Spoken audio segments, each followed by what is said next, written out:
What's going on, everybody? I'm Corey. And I'm Mignon, and we want to welcome you back to another episode of Tea And Worship. Now, before we get into this great power pack show that we have today, we want to thank you, all of you, for watching us every week, man. We could not do this thing without you. We appreciate it so much. We want you to continue watching and make sure you like this video. Make sure you hit that bell. Make sure you subscribe. Make sure that you comment. We want to hear your comments. We want to know where you're watching from.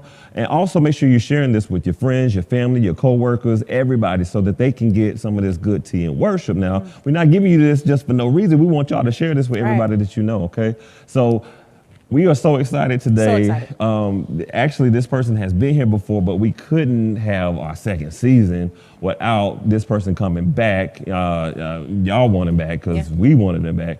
And actually, this great set, ain't this set nice? Ain't this set nice? Beautiful. This set probably would not have happened if it had not been for this individual. Yeah. And also, you know him as a pastor, but we're not even talking to the pastor today. We're talking to the artist, the bona fide artist, the Billboard chart-topping artist. Yeah. None other than E. Dewey Smith.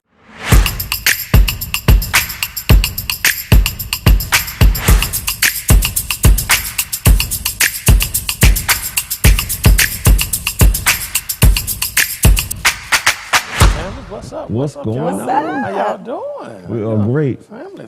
How you Thank you so doing? much How you for coming doing? back. I'm number 2 pencil. You did. Y'all look great. Thank you, Pastor. Thanks for having me. Oh, you. thank you for coming Thank you Oh, back. for y'all coming. We upgraded appreciate since it. the Hey, last now. show. Look at Hey, that. now. We're doing big I things. see y'all's enlarging y'all's territory. He really But- is. Oh my goodness. But we learned he enlarging yours. Oh, yeah. You know, You are charting. can you believe that? Can you believe it? Can you believe it? I believe it. I'm next to y'all. Absolutely. I can believe. Since I'm next to y'all, I can believe it. How does it Unbelievable. feel?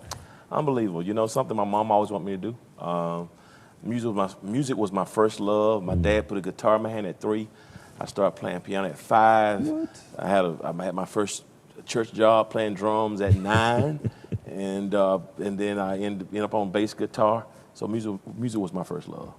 But when I started preaching at age 17, you know, people was like, "Man, come on, be a preacher. You can't do that." So to be at this stage in my life is mind blowing.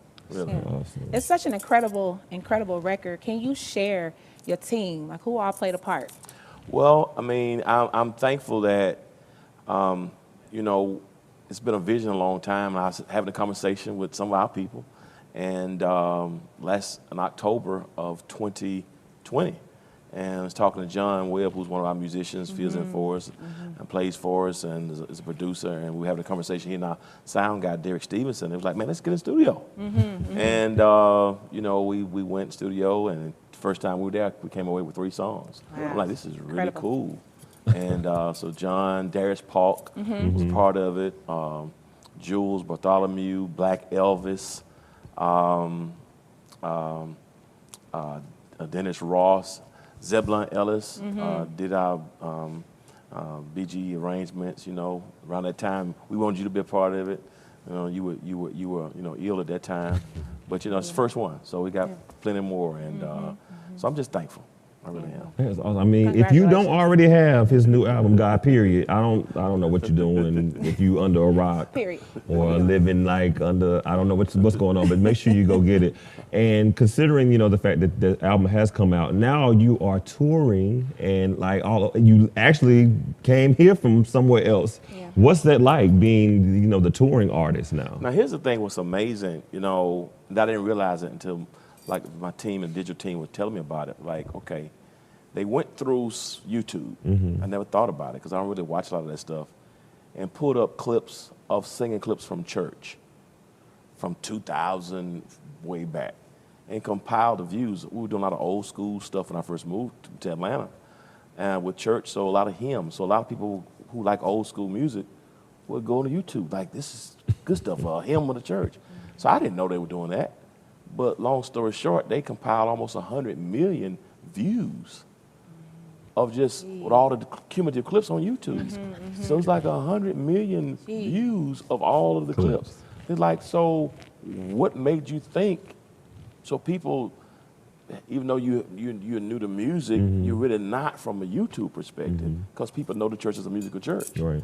So that's the piece that just like, okay, I've been preaching everywhere since I was 17, but it's like, wow, this is music. So it's almost like combining ministry with the artistry piece. So I'm learning about that piece. But I've been traveling. Most time when I go somewhere to preach, I'm gonna sing anywhere. That's right. You know, like me and Young's dad, both y'all travel pastors and sing with singing groups, and you're both professionals. So for me, it's like, okay, so if I go preach somewhere now, instead of singing somebody else's song, let me throw one of mine in there. So true. You know, so it's just kind of like I'm just getting comfortable in that aspect. But when you think about it, we've been doing music a long time, just not Absolutely. from the way you guys have done it professionally. So we know if we ask you about being a pastor, preaching, like you can tell us about that with your eyes closed, sleep. You know, you mentioned that you're still learning, but what have you learned so far? Like we know you're still learning, but with the artistry, what have you learned about being an artist so far? I think the key to it is being yourself. You know, I realize that knowing who I am vocally, knowing the audience who God has called me to be, and I know there are people who like what I do. So me doing what I do and trying to find something that works for me. I mean, you got so many incredible male vocalists out there, and you know, and most of them sing so high, the songs are so way off the charts. So to sing something that's mid-range that most people can sing is different. So it's like, just be comfortable in yourself, you know. Never have to sing like Zaccardi Cortez, but who can? But Right. find your good song and be authentic with it, and hope it'll bless somebody. So that's what I'm trying to do. Just be your authentic self and do the best you can. So I think that's one thing I'm learning, and just know what songs fit you, and really exegete the crowd. Like, who is this crowd? Which I do with preaching anyway. Like, okay, this is a younger crowd, or this crowd, trying to feel out what the crowd, what kind of music, or what song would fit that particular context. So I'm learning that piece. That's awesome. You could be downloading the new album, God Period. It's a shameless plug, but I ain't ashamed to plug it. So we were actually talking in the back about, you know, being at the listening party, which we talked about before in our recap show, how much we enjoyed even hearing that. Like, it was just mind blowing. And I was saying that my favorite song was Anyway. I love that song. Got the victory. It's something about the Yes, it groove in is. it. Got the Yeah, it is a groove. victory. I mean, it just make you want to dance. It feels good. If you down, like Oh, yeah. it's gonna put a smile on your face. That's true. You wrote that, right? Yeah, that's a strange thing. Here's the thing what happened with Victory. I had to do an event. They had an event at the Stellars, and this was an event they were having during Stellars Week, an outdoor event, and I went, and they want me to sing the single. And you probably had 20, 30 artists there, and so my single is Your Presence is a Gift. So like, sing the single.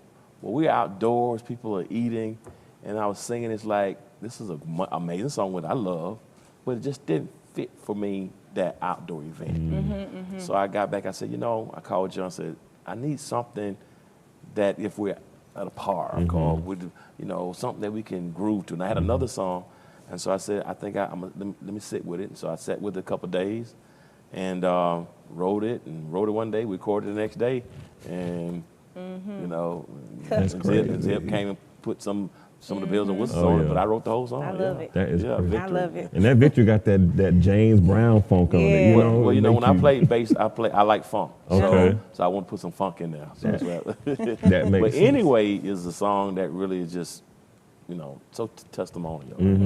It's one of my love favorites. Yeah, it's one of my favorites too. It's a Oh great yeah, song. Yeah. definitely. So, you know, now that you are like really a true artist and you're touring, and like we said, you know, your album is topping the charts. Where do you want this to go? Is this, you know, something that you was this one album, or where do you want to go with your music It's career? interesting you said that. Really, what I want to do, the most important thing for me, was the label. Okay. And I was saying to myself, one of the reasons why I didn't do music, because my mentor was trying to help me, were like, dude, preach. Because here's the issue, most of the pastors who are artists, most of them, they might not want to say this publicly, but I'm going to spill the beans. They struggle because a lot of people would prefer to hear them minister through song than through the word. I mean, Pastor Clay Evans, he would get, I mean, if you called him a singing preacher, he would almost come unglued because he Really? felt it was disrespectful. Wow. singing preacher. He felt you should call him a preacher who can sing. Bishop Marvin Winans has the same problem. Bishop Marvin Sapp has the same issue. Charles Jenkins has the same issue. Pastor Shirley Caesar has the same issue. Pastor Bishop Jason Nelson. I can go on and on and on and on about these great singers who happen to be preachers, who sometimes their preaching ministry doesn't get the same level of appreciation So true. as a music ministry. So I think that's why the mentors were like, man, stick with preaching, be respected as that. But I just, so those labels, and boxes, I said, you know what, man, boxes are for things and not people. So God, if you gave me this gift, let me just try. Oh, yeah. Because I've been writing music all my life, but I just stopped because I'm like, be respected as a preacher. Because it's just, many of them struggle. It's like, I want to be a preacher, but people don't invite me to preach. They won't invite me to sing. You know what I mean? So they struggle with that. They may not say it, but they struggle with it because they want to be respected equally in both. And so some I'm not going to do it. Well, we hate to do this, but we got to stop for a minute and go to a break. But we will be back with more Tea and Worship with Mignon and Corey and none other than E. Dewey Smith. Stay right here on the Hope TV.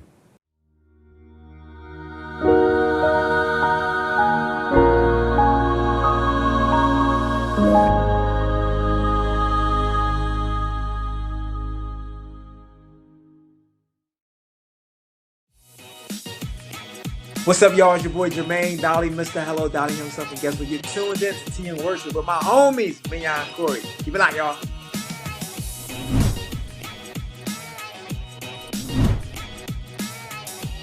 Hey y'all, it's Candy West, and you're watching Tea and Worship with Mignon and Corey.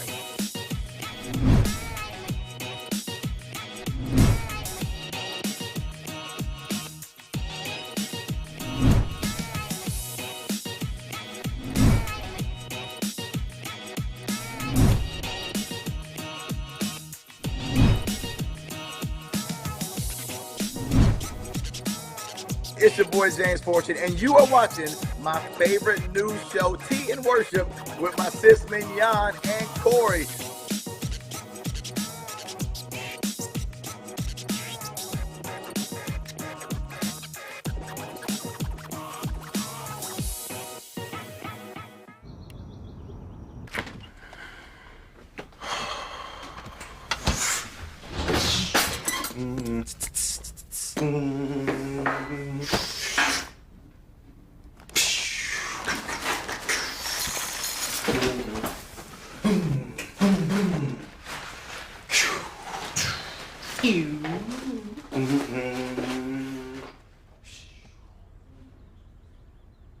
Welcome back to Tea and Worship with Mignon and Corey. We are still here with E. Dewey Smith, and we were just having a great conversation. And would you please just touch some more on, where you want your music career to go? It's amazing that what I want to do is, since I felt like my gifts were repressed. The advice was, don't do it. So I want to be the preacher who says to others, do it. Yeah. Okay. So for me, I'm going to do more music myself, but it's really more about the label. I want to, produce music. So we signed an artist out of Memphis, Tennessee, Courtney Franklin. His album is going to drop in first part of next year, and we also signed another artist today, as a matter of fact.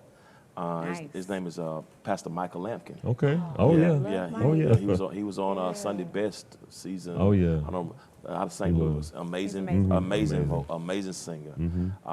And Dana Soray produced his project. Oh, my It is goodness. amazing. Oh, yeah. Michael is an amazing singer. So his project's going to drop next year as well. I'm also working on getting music for our choir record. So we're going to do our first record, House of Hope. Yeah. House of About Hope time. music, House of Atlanta. Awesome. So we getting some music for that now, and of course Mignon is going to be a part of that process, and you of course. So we got 4 or 5 songs that I've already got submitted. I think going to be on record. Nice. And I'm going to do another album next year, but it's going to be all him project. Okay. So what my long-term goal is to move more to the executive piece. I want to give a place where people who are gifted, that we can put resources behind them. Nice. And because a lot of times the labels don't treat people right. And I just think that sometimes they don't know how to use the church and incorporate the church.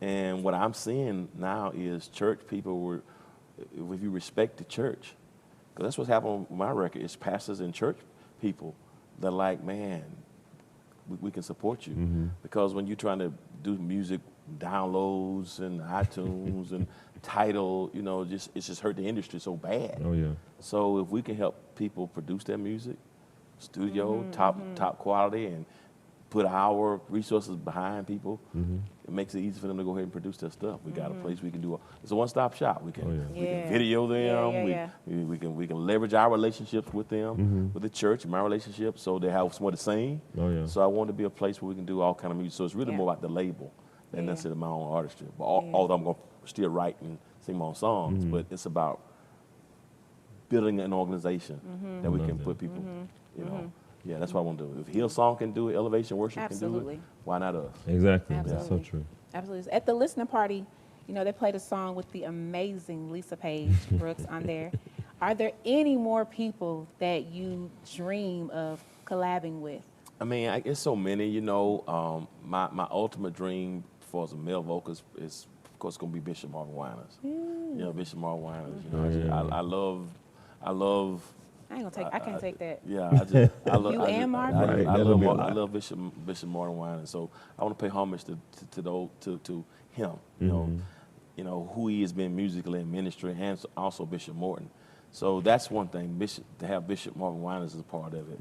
But it's so many other people. I mean, Young, you are incredible. Leandria Johnson, we talked about. We almost did something on this one. Just we ran out of time. Dorinda Clark Cole, who I love. So that would be my, you know, immediate. Can't go list. wrong with none of those. Yeah, but I got so many. Right. I mean, I just love the industry and love people who've been doing it a long time. But those are some of my favorite. Those are some of the immediate goals I like to make happen. Yeah. So we know Christmas is around the corner. Yeah. What are we gonna get from you for Christmas? Well, you know, I was having a conversation with somebody from Radio 1 DC, and they were talking about, this has been 3 weeks ago, the lack of new music for Christmas. When you think about Christmas albums, we still singing, Jesus is the reason for the season. So not a lot of, I mean, think about it. We still, every Christmas, what we going to hear? The Temptations. Yep. You hear Mariah Carey. Yep. You're going to hear Donna Hathaway this Christmas. So it's still more the classics. Yes. But when you talk about a lot of new Christmas music that we sing for productions, not a lot. So I had a conversation with them on a Wednesday. This was back in October. And they were like, you know, we have a whole separate chart for Christmas music, but not a lot of new stuff. So I flew back. I was in D.C. or New York, I believe, and I flew back. And on a plane, I just started writing some words. And I got back, and that Friday, I called my producer and said, man, I got a song. And we recorded it. So I wrote a song called Christmas is About God's Son. So I think it feels good. It's a message of Christmas, but I think it's something that liturgical dance group can dance to, and I think it's going to be a part of. So I think it's going to be a classic song. Yeah. I can't wait to hear it. Yeah. I can't wait either. Yeah. Y'all got to sing it for me. Will. Yeah. Now, I want to share something that a lot of people might not know that about you, that you are, you know, this powerhouse singer, of course we know, and preacher, but a lot of people don't know that you kind of introverted. Like you a little shy. I shared a story with me and Jan when we were gearing up, and I said, when I worked for SunTrust Bank, you know, Pastor Smith would come and he would always be on that phone.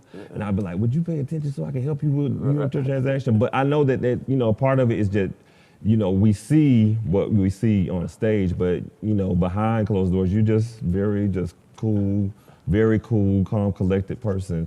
But where does that fire, that power come from when you're singing or preaching? Like, where does that come from? That's a great question. I mean, I you know, I don't know. I'm peaceful. I am quiet. The state when the lights come on, it's like I don't know what it is. You know, but I struggle until I get to the lights come on. I mean, even today, even doing this interview, there's a struggle. You know, it's like, oh, God, you know, I'm very nervous. But then when I get here, it's like, okay, something comes. I mean, and I don't know. My family's all the time, you know, if I'm around people I love and I'm comfortable with, I can be the jokester and that kind of stuff. But other than that, I don't really see a whole lot. I don't know. It's just, I don't know. I don't know what my dad's like that, I guess. You know, so I don't know. It was just hereditary. He got it honest. Yeah. It's hard to believe that, you know, like working with you and being with you in ministry, it's just hard to believe and accept that you quiet. Yeah, I mean, when I'm with the staff and the team, you guys, it's like I want to encourage everybody and lift the spirit and make it the atmosphere fun. So it's work, but it's like I feel like I got to pour into the team to affirm and let them know I love them and you know and appreciate everything. And so you know if somebody don't appreciate it, it won't be like oh he you know so equal. So those moments when this wasn't good, it's not anything that's intimidating because you know he's gonna affirm us, and if it's not good, we don't fall out. It's just not good. So I try to work hard so that when there is an issue, because I think sometimes even parents do that. When something's wrong, they tell you that. Yeah. But they never tell you the good part. Yeah. So I think that's why I try to, you know, share that, the love, to make it the atmosphere fun, so it won't be like a tyrant or people so timid to be, you know, make a mistake, you know. So I think that's, you know, and when I know people have my vision and love and support me, it makes me want to. To give and support them. So I think it's easier to do in that regard. Understandable. I feel like Mignon is somewhat similar to that because she's, you know, a little subdued, but when she get on that, she get that mic in her hand. That's a good point. It's like, what? Who was that? You know? Just to switch gears a little bit, one thing that I love about you as just a person is that you're so socially conscious and you are not ashamed about just sharing your feelings about, you know, certain things that are going on socially. And, you know, right now we know a lot of us have been glued to what's going on with the Ahmaud Arbery case.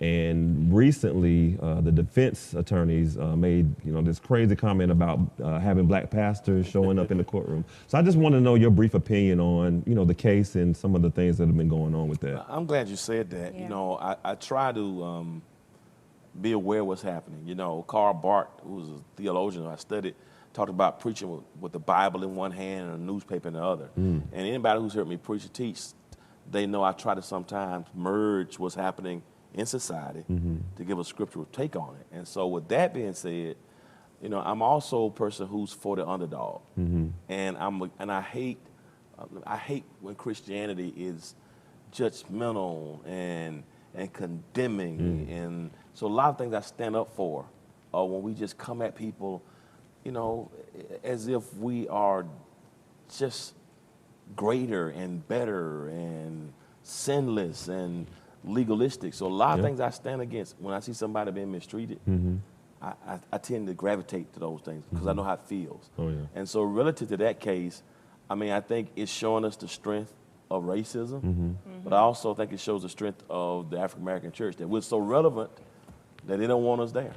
And I just think that sometimes we worship so much and praise so much and had a good time, but we got to start getting back involved in the social issues. And I think that's important because a lot of young people, they want to hear our voice. They want our voices. And so I think you got to speak to what's happening in contemporary times. Definitely. Well, y'all, we're going to be right back with you. We're going to take a break to this commercial, and we're going to be back with our very own friend, artist, E. Dewey Smith. This is the story of a boy who was very sensitive to lights and sounds. So he built secret hiding places where nothing could get in. The boy didn't like looking people in the eye. It made him feel uncomfortable. One day, he found out he had something called autism. His family got him help, and slowly, he learned how to live with it better. Early intervention can make a lifetime of difference. Learn the signs at autismspeaks.org. Type 2 diabetes can have a big impact on your life, but how can it be prevented? Well, the first step is knowing if you have prediabetes, a serious medical condition that puts you at high risk for type 2 diabetes. 1 in 3 American adults has prediabetes, but more than 80% don't know they have it. The good news is, prediabetes can be reversed, and for many people, healthy changes in their daily routine can make a big difference. Take the 1-minute risk test today at doihaveprediabetes.org.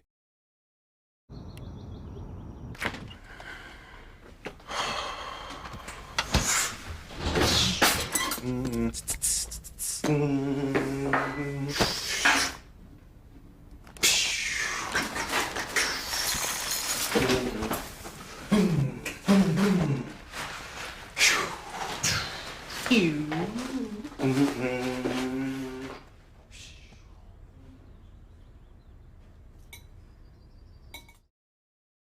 back, family. Thank y'all so much for hanging out with us tonight. Look, it's Mignon and Corey, and we have very special guests with us, E. Dewey Smith, and we're just excited. I want to talk about something that you said before when you were mentioning that you are aware of what's going on in the world.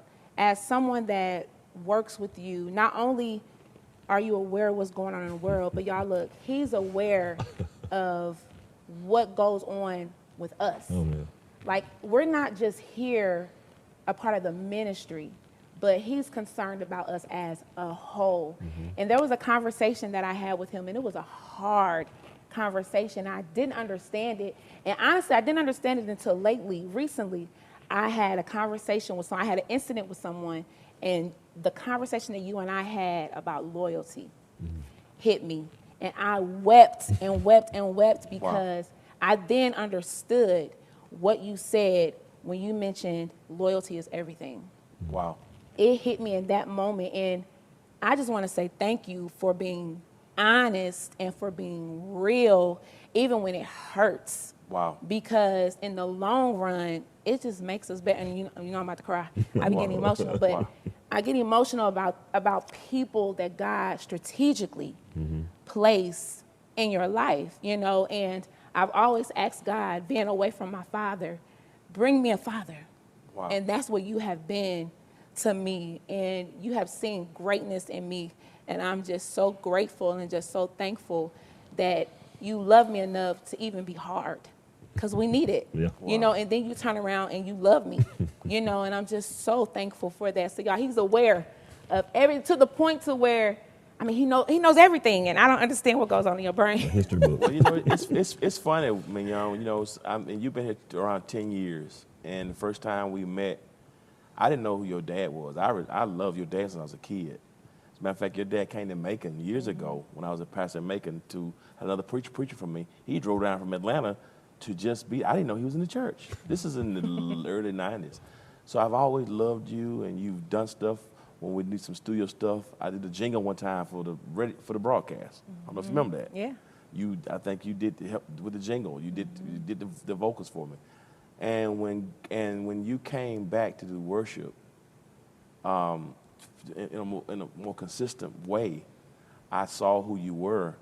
You know, and just the gift has always been there. It's like, okay, now she's gonna, I don't know about the leadership, you know, in terms of the organization and leading people, but I knew the spirit was there in you. And what you know, for me, I think some people, they go for who's the biggest name, or who got, it's the people who with you, and that you are unique in that I think you learn in me that, you know, I don't have your back, whatever. If I don't like something, I can tell you, and you don't get flustered. You know what I mean? It's like, you know, you're like, man, that what and it's like, okay, you're gonna tell me the truth.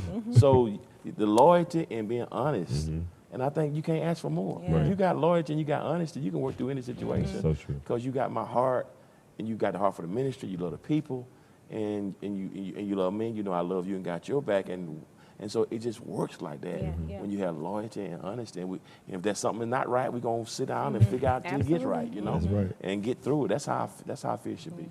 Yeah. I love that. So now I know y'all been waiting for this because we are so ready for this. If you haven't been watching Tea and Worship, we have a new game that we've been playing this season, and it's called what, Mignon? Church That Hook. So, E. Dewey Smith, Yes, sir. we want you to church that hook. So Church That Hook is basically a game where we take a song that's not a gospel song or a church song, and we want you to church it up, whether that's worship or a quartet. We know you love that quartet. CCM it up, worship, however you want to do it, but we want you to church that hook. So we're going to start off with, I think we'll start off with Turn Off the Lights by Teddy Pendergrass. We want you to church that hook. I want to sing Turn Off the Lights Hymn number 111, Karma Meter. Turn off the light. Oh, light a candle now. Turn off the light and light a candle. Yes. They don't That's do Karma Meter. Exactly. They don't do that. awesome. So y'all ain't had no guests do it like that, I We know. have not. I'm have sure. not. That's that devotion. Y'all don't do. They don't do devotion no more. That's that real. That's some real hymns. Right. Oh my God. E. Dewey Smith. You ain't gonna get it like this no other place. Nowhere else. Every Friday night here on the Hope TV, Tea and Worship. Y'all look, y'all have been hanging out with us, and we are so grateful for all you. of you. Don't forget to like, share, hit that bell, tell everybody about us. Look, you're gonna get the best of the best here. We're so grateful and so thankful for our very own E. Dewey Smith for hanging out with us tonight. thankful. Look, did y'all enjoy that? Look, church, that hook is off the chain. Do you hear me? It is. It is off the chain, and it's only going to get better and better and better. But look, before we go, we want him to share a few words of encouragement, and then we're going to shoot it over to that performance by our very own E. Dewey Smith. Encouragement. Hey, family, if you're watching, I would just want you to know if you love music, if you have a book you want to write, if it's going back to school, let my life and let what I'm trying to learn and do now be an example to you that you're never too old, that it doesn't matter which side of the track you're from, or the highs or the lows, the goods and the good or the bad. If God has a purpose for you, God had a purpose for you before you had a past. God had a purpose before others had an opinion. So live by faith. There's a book, write it. If there's a degree, pursue it. You know, and if there's a business, start it. And the God who starts always finishes before he starts. And so he that hath begun a good work in you, he's able to perform it and complete it. So you be encouraged. Yeah. Do what God has called you to do. Yeah. Look, thank y'all again. Our goal here is to make you laugh, but ultimately we want you to leave feeling encouraged. Oh, yeah. So we'll see y'all next week. Let's go to that performance. Y'all Bye, have a good y'all. night.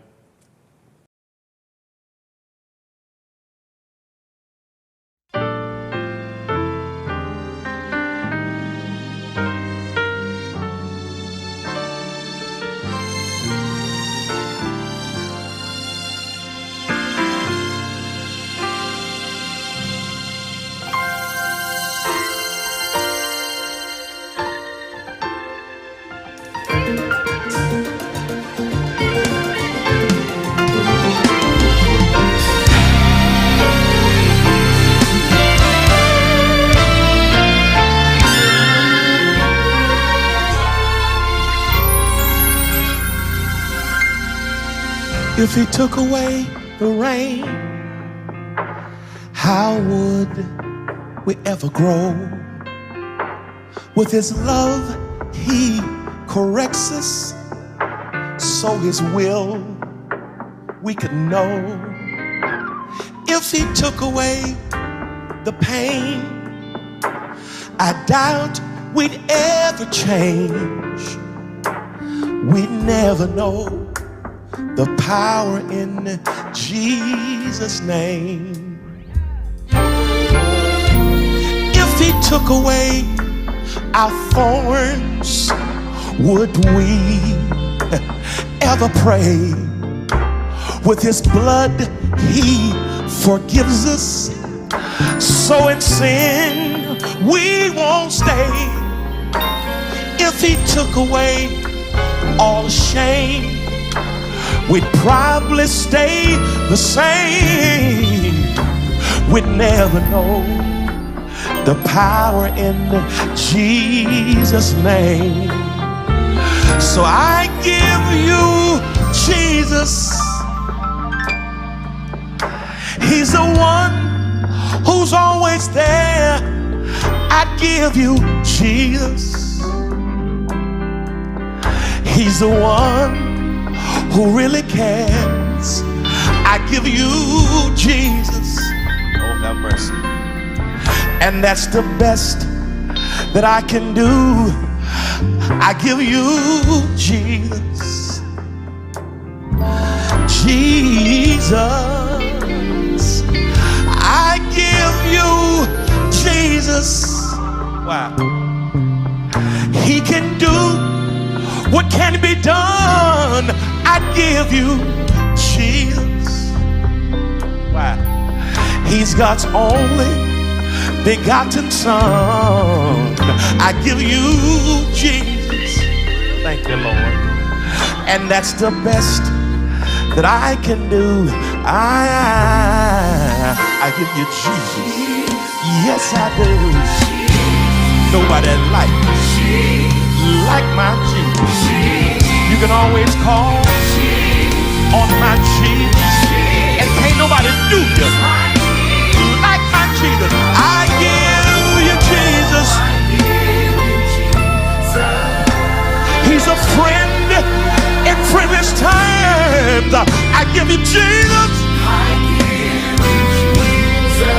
He'll be your friend, cause see, he's been mine. I give you Jesus. Oh. And that's the best that I can do. Listen, cause he's a healer, sustainer, provider. He'll be your protector. I give you Jesus. Woo!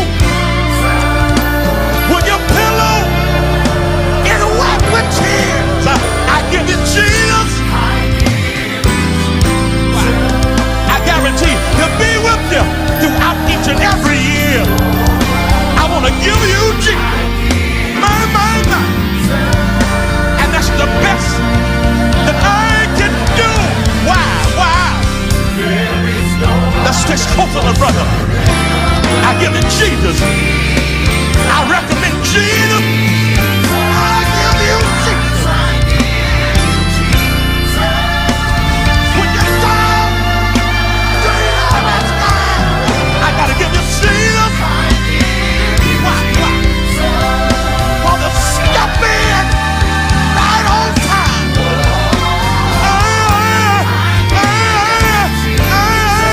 I give you Jesus. If you're oppressed, depressed, repressed, if you're stressed, listen, you'll answer. Won't let you fall. Let it be. I give you Jesus. Woo! He's a friend in friendless time. I give you Jesus. My. He'll be your friend. Oh, see, he's been mine. I give you Jesus. Nobody like my Jesus. Listen. I tried him. I know him. He's a keeper. I want to offer you Jesus. I give you Jesus. As you're watching right now.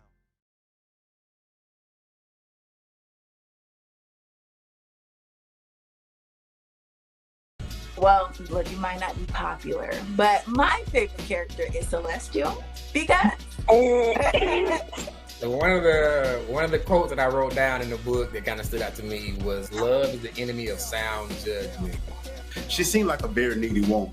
And I can't even respect Andre, because how do you prey on your friend's wife while he's incarcerated? Like, I just can't get with that. And maybe I got too invested in the book, That's the point.